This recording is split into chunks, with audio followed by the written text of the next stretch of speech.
Lalaking naglakaw daplin sa karsada sa Barangay Tisa, Cebu City, gitulis kaganinang kadlawon. Anong report ni Alan Domingo.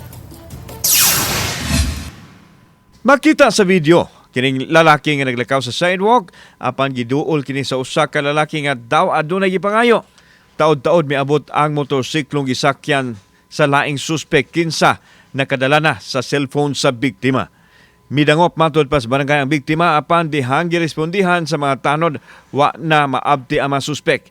Nakigalayon usab sila sa kapulisan. Igikuha daan ang katong item niya, ang kato iyahang cellphone ngadto jud sa tindahan, and then pag human na niya kuha sa actual jud na katong iyahang cellphone, diha na ni abot ang kato iyang look up nga backup niya nga katong nakasmash nga items. Dining dapita sa Barangay Tisa na hitabo ang pagpanulis gani kanang tindahan. Dihang dapita naugan sa suspek ang biktima. Matud pas mga mulupyo dire, dili lang ni kausa kun dili permanente na kuno ni nga nahitabo hinungdan nga gibatin ang sab sila kahadlok, ilabi na panahon sa kagabhion o kaadlawon.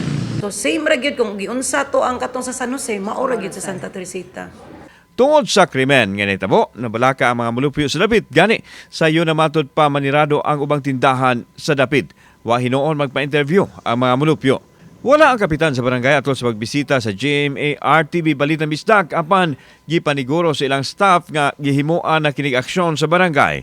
Nana instruction among maintenance team to improve the street lighting there. At the same time, ni request ta sa Station 10 nga mag-checkpoints diha. Unya among tanod sad every night, although limited na sila kay 24 na sila kabuok, 3 shifts a day. Unya dili lang peace and order ilang trabaho apil traffic. Yes. So sa gabi amo silang gi-instructan nga mag night patrols jud. Sa pagtugod sa kapulisan, gi-upload sa barangay sa ilang social media platform ang hitabo aron makamugna og pahimatngon sa katawhan. Kauban si Clufer Lumayag, ako si Alan Domingo. Balitang Bisdak.